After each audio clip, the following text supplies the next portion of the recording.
Hello students, I am Akshata Tandon and alumni of IIT Kanpur. एक lecture हम percentages पे ले चुके हैं जिसमें हमने कंपैरेटिवली ईजियर प्रॉब्लम से डील किया था। आज की हमारी जो परसेंटेजेस पे प्रॉब्लम्स होंगी वो स्लाइटली डिफ़िकल्ट होंगी to the level of like 7th या 8th की, जो आपकी आईसीएसई बोर्ड में आती हैं, सीबीएसई बोर्ड में आती हैं, तो स्लाइटली डिफ़िकल्ट प्रॉब्लम्स। और ये सारी होंगी आज वर्ड प्रॉब्लम्स। जैसे उस दिन हम लोगों ने सिर्फ नंबर्स पे काम किया था कि फ्रैक्शंस को परसेंटेज में चेंज करो, परसेंटेज को फ्रैक्शन में, then to decimals, then to ratios and everything. आज we will only deal with the word problems. So let's begin the first question for the day. First question. It says, the money spent, keep writing it down, the money spent on the repairs of, हम question इसलिए लिख रहे हैं जिससे statements जब question के आपके आए तो you are able to understand कि क्वेश्चन हमसे कहना क्या चाह रहा है एंड वो किस तरह का आंसर हमसे एक्सपेक्ट कर रहा है। That's why I am writing the entire question, so try and understand it. Repairs of a house was 2% of its value, right? Try and understand the question also. If the cost of repairs is 9600 rupees, find the cost of the house. Cost of the house. So let's do the first question. ये कह रहा है कि money जो spend हुआ हमारा repairs पे, एक घर है उसमें टूट फूट जाता है घर, तो उसके रिपेयर्स में जो खर्च हुआ पैसा वो था 2% of the cost of the house. जितने में हमने वो घर खरीदा उस पैसे का 2% उसकी रिपेयर्स में लग गया। और वो जो पैसा हमारा लगा है, जो 2% है कॉस्ट का, that is equal to 9600। You are required to find out the cost of the house. So this is, ये वर्ड में इन्होंने लिख दिया बट एक्चुअली इन्होंने बहुत सिंपल सा क्वेश्चन पूछा है। I hope you have understood the question. So सबसे पहला काम हमारा क्या होगा, पहले लेट्स सी, पहले कभी भी स्कूल लेवल पे आपका क्वेश्चन आता है, always write down the information which has been given to you, like percentage spent on, हम एक में लिख के आपको दिखा दे रहे हैं, नेक्स्ट से आप लोग खुद लिखेंगे। Percentage spent on repairs is equal to 2%, ठीक है। Then amount of money spent on repairs, amount of money spent on repairs, ये दे रखा है ₹9600, राइट? इतना हमें दे रखा है। अब हमें कॉस्ट निकालनी है, तो let the cost of the house be, cost of the house be ₹X। अब हमने X रुपीज का हाउस ले लिया। परसेंटेज स्पेंट ऑन रिपेयर्स 2%, फिर से भाई जो लिखा हुआ है उसे जस्ट मैथमेटिकली हम लोगों को चेंज कर देना है। 2% ऑफ X, कॉस्ट हमें नहीं पता है, हमने लिया है X, is equal to amount of money spent on repairs 9600, and now you have to calculate X which is the cost of the house. तो simply all you have to do is X will be equal to 9600 into 100 upon 2. So this is 50. The cost comes out to be 4,80,000. इतना rupees, don't forget to put this rupees sign. तो ये हो गया हमारा पहला question. Question simply पूछा है कि 2% of what number is 9600, but इसको इन्होंने कर दिया वर्ड्स में, प्रॉपर वर्ड्स में। सो अब हमें इंफॉर्मेशन एक्सट्रैक्ट करनी होती है कि कौन कौन सी इंफॉर्मेशन हमें दे रखी है और उस इंफॉर्मेशन को यूज करते हुए जो हमसे पूछा गया है हम उसे कैसे निकालें। So just prepare yourself, programme yourself कि सबसे पहले हम लोगों को उसमें से इंफॉर्मेशन एक्सट्रैक्ट करनी है, ठीक है। So I hope you've copied this question, understood the question. Let's move on to the next one.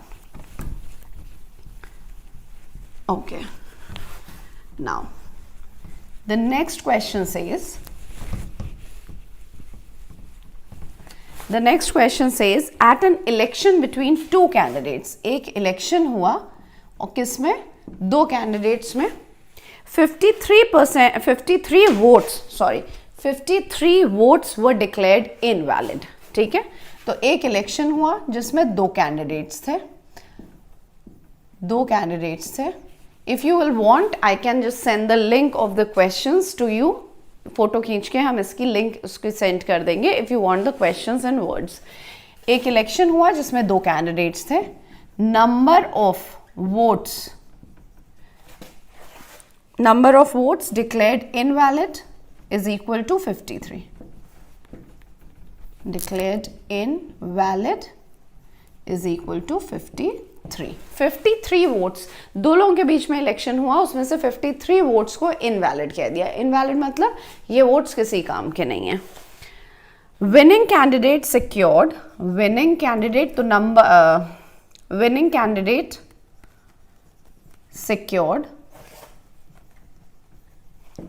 secured 58% of the valid votes. 58% of the valid votes. ठीक है, and wins by 588 votes. We have to find the total number of votes polled. Total number of votes polled.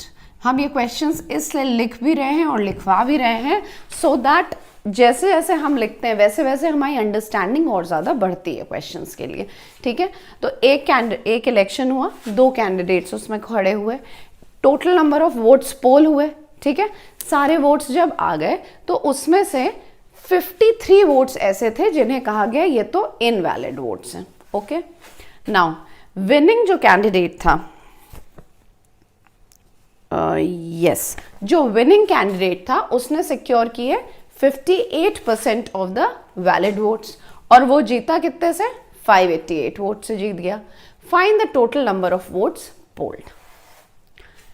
अच्छा, अब अगर हम मान लें कि let the valid votes, क्योंकि हम कैसे इसे how to go about it, देखो इसमें हमें 58% वैलिड वोट्स दे रखा है कि विनिंग कैंडिडेट जीता है और ये दे रखा है कि वो जो दूसरा वाला हारा है, जो हारा है उससे 588 वोट ज्यादा उसको मिले हैं। इसमें एक चीज तो देखो क्लियर है, स्टेटमेंट सारे लिखोगे कि 58% वैलिड वोट्स जो हैं वो अगर विनिंग कैंडिडेट को मिले हैं तो साइमल्टेनियसली इससे एक और चीज हमें मिल रही है कि 42% ऑफ वैलिड वोट्स किसे मिले हैं, जो लूजिंग टीम का है। ठीक है, ये चीजें हमें अगर 58% जीतने वाले को मिले हैं तो ऑटोमेटिकली 42% जिसने लूज किया है उस इलेक्शन को उसको मिले हैं। तो हम ले लेते हैं कि let the total number of valid votes be x ले लें उसको। अब हमको ये पता है इन वैलिड वोट्स का 58% जो है वो विनिंग को मिला है, 58% ऑफ x, और वो जीता कितने से है, 588। तो अगर हम जो लूज करने वाला है उसके नंबर ऑफ वोट्स माइनस कर दें तो हमें 588 मिलना चाहिए, राइट। 58% ऑफ x मिला विनिंग कैंडिडेट को और वो जो दूसरा हारा है उससे कितने ज्यादा वोट्स उसको मिले हैं जीतने के लिए, उसको मिले हैं 588 वोट्स ज्यादा। तो जो विनिंग कैंडिडेट है उसके वोट्स माइनस जो लूज किया उसके वोट्स इज इक्वल टू 588। यहां से हमको क्या मिल जाएगा, x हमारा मिल जाएगा। Can we not find out x? तो ये जो x हमें मिला है, this x is equal to 3675 votes. 3675 votes हम इसमें निकाल सकते हैं easily. This will be equal to 16x upon 100 is equal to 588. So your x will be equal to 588 into 100 upon 16. So this comes out to be 3675 votes. अब 3675 votes कैसे votes हैं? These are the total number of valid votes. ये valid votes आए हैं हमारे, और हमसे question ने क्या कहा है, find the total number of votes polled. तो वैलिड वोट्स 3675 है, ऑलरेडी क्वेश्चन दे रखा है कि इनवैलिड वोट्स कितने हैं, 53 हैं। तो that means total number of votes polled कितना हो जाएगा, this will be equal to valid votes 3675 plus 53 votes. This is nothing but 3728 votes. So this is your final answer. 3728 votes were polled, right? So just copy it down, understand and then copy it down. And by this time you should be able to do such questions on your own. So let's move on to the third question. Third question में है, ये एक examination पे, ठीक है, जो हमारे exams होते रहते हैं उन पे ही क्वेश्चन है, so you will be able to relate more to this. See it says कि इन एन एग्जामिनेशन, एक एग्जाम हुआ, उसमें 5% of the applicants, 5% of the applicants were found ineligible, मतलब वो एग्जाम नहीं दे सकते थे। जितने लोगों ने फॉर्म डाला था उस पर्टिकुलर एग्जाम के लिए, उसमें से 5% फॉर्म्स ऐसे आए जो कि कैंडिडेट्स जो हैं वो एग्जाम नहीं दे सकते थे, इनएलिजिबल थे। किसी की डिग्री कम होगी, किसी का कोई रीजन हुआ होगा जिसकी वजह से उनके वो हटा दिए गए, कैंडिडेचर उनका कैंसिल कर दिया गया। नेक्स्ट इज कि 85% of the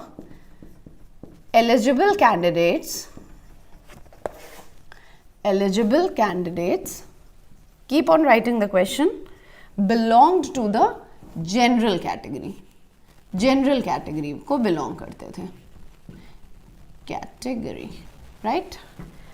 And 4275 candidates belong to other categories.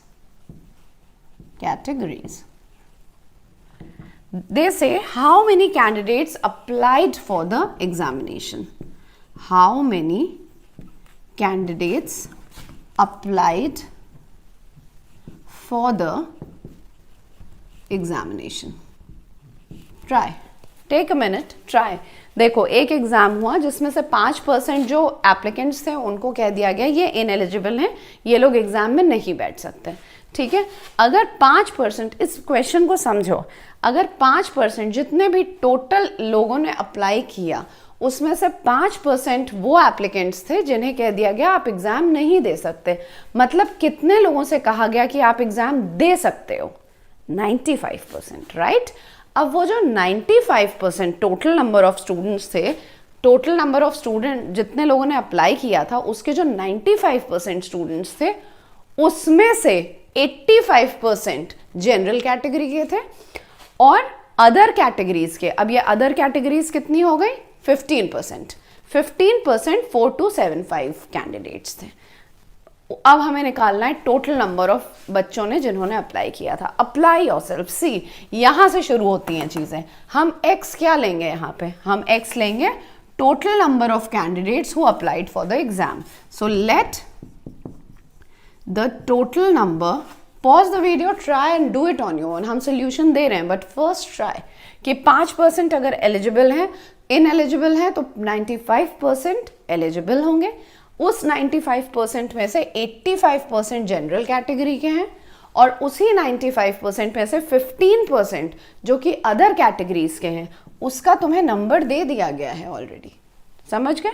So let the total number of candidates who applied for the exam, who applied for the exam equal to x। अब ये हो गया x candidates. Now 5% of the, तो ineligible candidates कितने हो गए, ineligible हो गए 5x of 100, that is 5% of x। मतलब एलिजिबल कैंडिडेट्स कितने हो गए, एलिजिबल कैंडिडेट्स हो गए 95% of x, right? अब इस 95% में से 15% की काउंट हमें दे रखी है। अगर 85% जनरल कैटेगरी है तो बचा कितना, 15% तो बचा। तो अब वो 15% की काउंट हमें दे रखी है, मतलब 15% of eligible candidates. Eligible candidates कितने हैं हमारे, 95 बाय, तो 15% ऑफ एलिजिबल कैंडिडेट्स जो कि अभी हमने निकाला है is equal to 4275. 4275. Now all you have to calculate is x. Your x comes out to be equal to 30,000. x comes out to be equal to 30,000. तो क्वेश्चन करने का तरीका होता है हर चीज़। पहले हमें यह समझना पड़ता है कि हमें क्या दे रखा है और हमें क्या निकालना है। अगर हम ये ही नहीं, हमको अगर समझ में आया कि हमें निकालना क्या है और हमें दे क्या रखा है, तब तक we won't be able to do maths. So I hope you've understood this. Let's move on to the next question. Okay. A student secures, ये भी, this is also nice question, समझने ही वाला question है ये भी।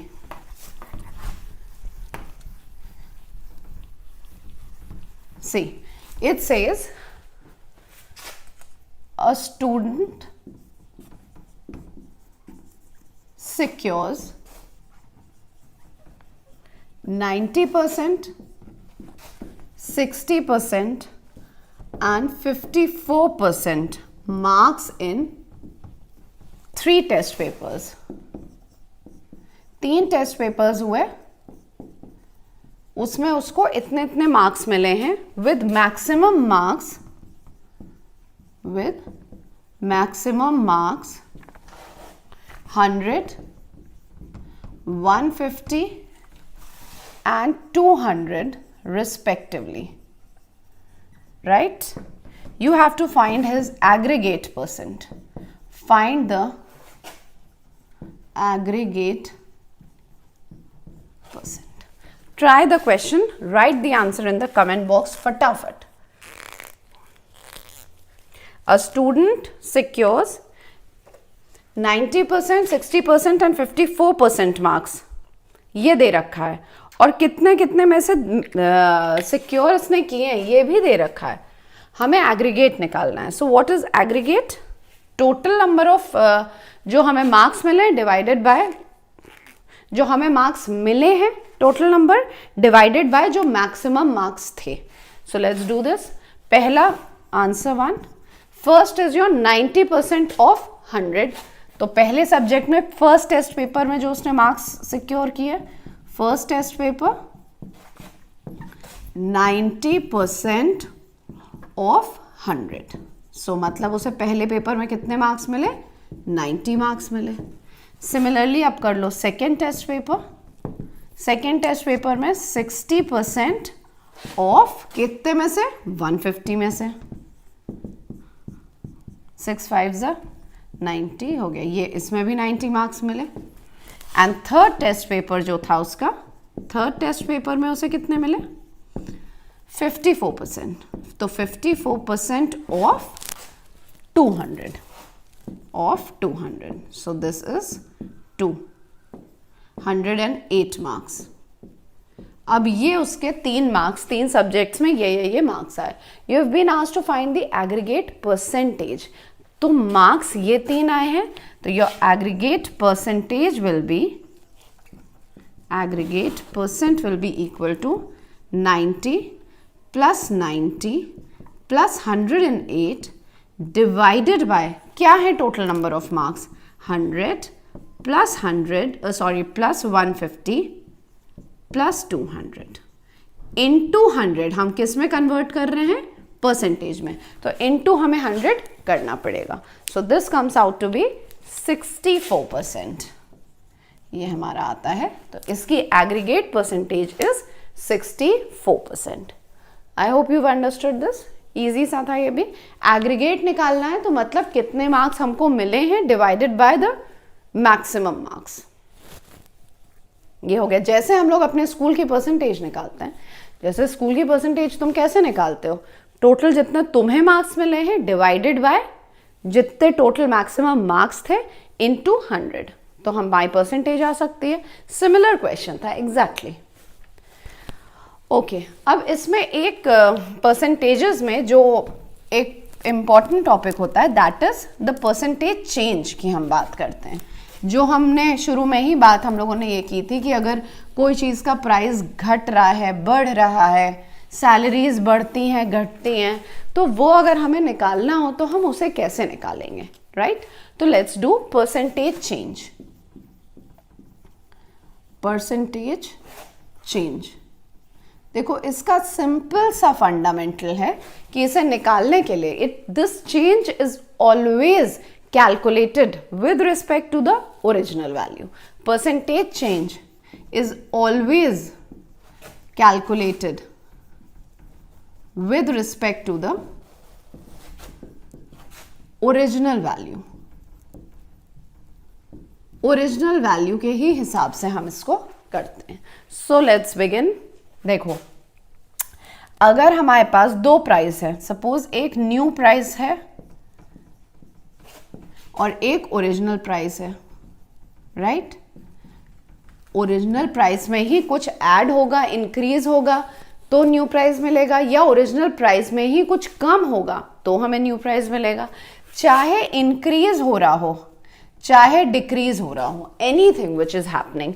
सपोज अगर हमें ये इंक्रीज होकर मिला है, हमें ये ओरिजिनल प्राइस में इंक्रीज हुआ और हमें न्यू प्राइस मिल गया, तो दिस इंक्रीज, तो अगर हमें परसेंटेज चेंज निकालना है, if we have to calculate percentage change, so this is the golden rule, always put this increase.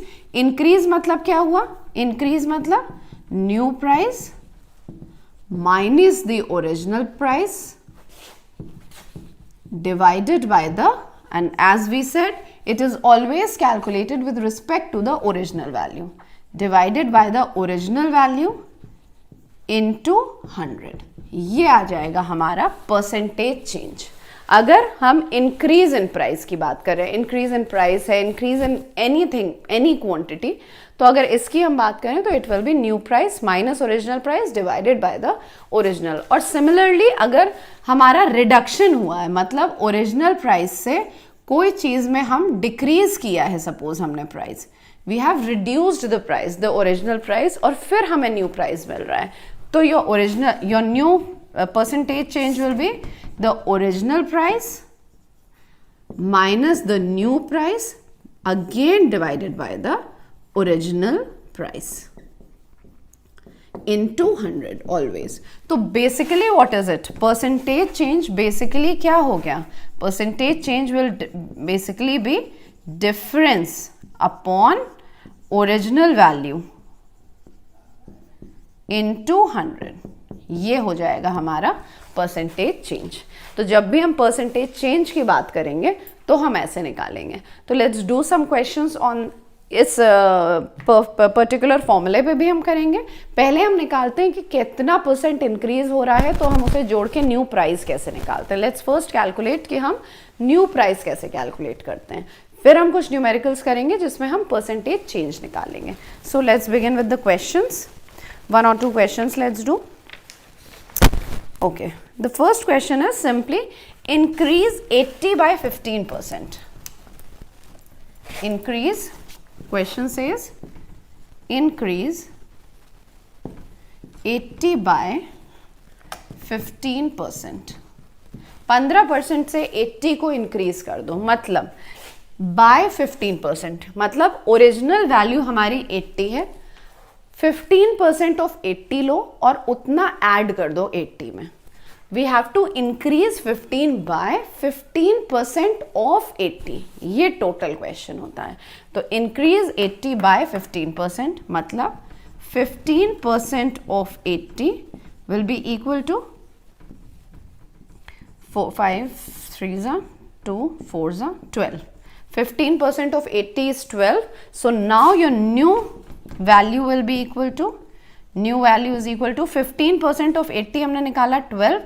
You have to increase this. So new value is 80 plus 12. That is equal to 92. So this is your new value. Find the number, एक और अच्छा question है, another question, let's do one more question on this. It says find the number which when increased by 12% becomes 840. अब यहाँ पे क्या है, हमें न्यू वैल्यू दे रखी है. सी रीड द क्वेश्चन कि हमें पूछा गया है कि you have to find the number जब उसे हम 12% से इंक्रीज करें तो वो 840 हो जाए. मतलब यहाँ पे तुम्हें क्या दे रखा है, हमें न्यू वैल्यू दे रखी है. We have been given the new value, we have been given the increase percent, you have to calculate the original value. So let the original value be x. हम कर देते हैं, ओरिजिनल वैल्यू को मान लेते हैं x. So if this is x, so x original value में अगर हम 12% ऐड करें तो it will become the new value. Simple. You have to just, जो तुमसे पूछा जा रहा है ना उसे बस मैथमेटिकली खटाखट लिखते जाओ. हमें क्या पूछा गया है कि वो नंबर जिसमें हम इंक्रीज करें 12%, वो नंबर जिसमें हम इंक्रीज करें 12%, वो बन जाए 840 is equal to 840. Simple. Calculate x from this side. 4 3s are 425s are 28x upon 28x is equal to 840 into 25. This gives you x is equal to 840 into 25 upon 28, and this comes equal to 750. तो 750 वो value है जिसमें अगर हम 12% और add कर देंगे तो you will get 840. Let's do few more. एक साइकिल है जो कॉस्ट करती है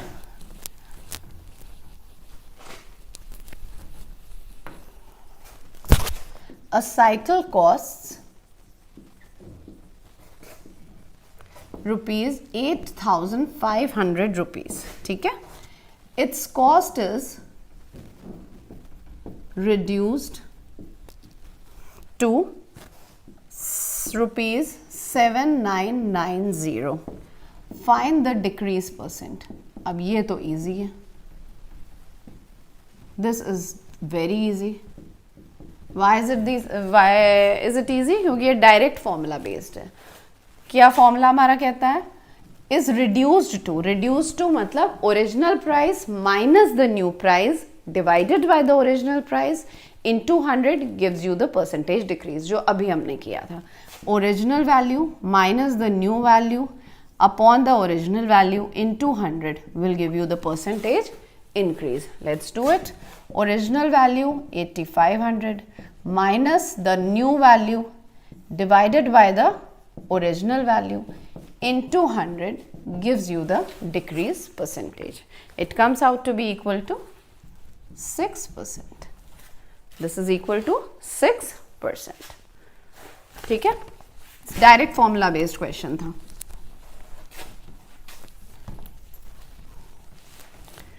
the price of a fan increases from, अब एक फैन की प्राइस है, फैन की प्राइस इंक्रीज कहां से कर रही है, ₹3290 से ₹3749 पे. You have to find the increase percent. Find the increase percent. फिर से क्या है, ये फॉर्मूला बेस्ड है. This is the original value, this is the new value. ठीक. तो न्यू वैल्यू माइनस जो ज्यादा है माइनस जो कम है एंड डिवाइडेड बाय जो ओरिजिनल वैल्यू है 3290 into 100. So increase percent comes out to be 15%. 15%. तो ये दोनों डायरेक्ट फॉर्मूला बेस्ड क्वेश्चन थे. अगर हमें फॉर्मूला पता है, फॉर्मूला पता हो ना पता हो, बस just keep this in mind कि हमारा परसेंटेज इंक्रीज या डिक्रीज जो है वो हमेशा क्या होता है, ओरिजिनल वैल्यू पे ही कैलकुलेट करते हैं. तो जो भी डिफरेंस आ रहा है, चाहे न्यू वैल्यू बड़ी है तो न्यू से माइनस दी ओरिजिनल, अगर ओरिजिनल वैल्यू बड़ी है तो original minus the new. Divided by हर बार ओरिजिनल प्राइस ही रहेगा and you have to multiply it with 100 to get the percentage, right? So these were the two numericals directly based on the numericals. Now let's take one last numerical. थोड़ा सा tricky है, try and understand it. अगर question समझ में आ गया तो things will become really easy. So this is the next question. Salary of Gopal has increased by 10% and then salary was decreased by 10%. मतलब उसकी जो ओरिजिनल सैलरी थी वो इंक्रीज किससे हुई? 10% से. एक न्यू सैलरी मिली. अब वो जो न्यू सैलरी है वो फर्दर डिक्रीज हुई हमारी 10% से. अब हमसे पूछा गया ओरिजिनल जो उसकी सैलरी थी उसके कंपैरिजन में जो अब नई सैलरी है वो नेट इंक्रीज है या डिक्रीज है. Simple question, twisted a bit, just try it. Let the original salary be, original salary को हम मान लेते हैं, हमसे पूछा ही क्या गया है? Original salary. तो let the original salary be X. 10% increase हुआ तो न्यू सैलरी क्या हुई? पहले फर्स्ट उसमें जब 10% इंक्रीज हुआ तो हमारी न्यू सैलरी क्या हो गई? एक्स, जो ओरिजिनल सैलरी है, plus 10% of x, this becomes 1.1x, right? अब ये जो न्यू सैलरी आई इसमें 10% डिक्रीज हुआ तो सेकेंड में क्या हुआ? 10% डिक्रीज हो गया. अब ये जो 10% डिक्रीज हुआ तो फिर अब हमारी final salary, rather we should write it, final salary क्या हो जाएगी हमारी? 1.1x से माइनस 10% ऑफ 1.1x इनटू. ठीक है, समझो बात को. So this becomes 0.99x, 0.99x. अब ये मिल गई हमको क्या? Final salary. ये थी तुम्हारी ओरिजिनल सैलरी. ओरिजिनल x थी, फाइनल 0.99x है. दैट मीन्स जो हमारी जो सैलरी हुई है वो क्या हुई है? कम या ज्यादा? कम हुई है. So your percentage decrease will be equal to percentage decrease x minus 0.99x divided by x into 100. This comes out to be 1%. So basically the net decrease in the salary comes out to be 1%. Just take a minute, try and understand the question first. ठीक है, salary of Gopal has increased by 10%. मतलब original जो salary थी वो 10% increase हुई, फिर हमें एक न्यू सैलरी मिली, ये फर्दर 10% डिक्रीज हुई, फिर हमें फाइनल सैलरी मिल गई. जो ओरिजिनल सैलरी थी उससे हमने फाइनल सैलरी को माइनस कर दिया, डिवाइड किया ओरिजिनल सैलरी को ही into 100 to get the percentage, you get 1%. मतलब ये सारी कहानी होने के बाद हम ये कह सकते हैं कि 1% डिक्रीज इन द सैलरी हुआ है. ठीक है, so these were some problems on percentages. We have a number of worksheets, a number of problems. Main aim हमारा ये है कि हम आपके कॉन्सेप्ट्स मैक्सिमम क्लियर कर दें. So if you want more worksheets and if you want the explanation of various chapters which are in your books, physics and maths, you can just register in our online classes Conceptified by Akshata. Thank you so much.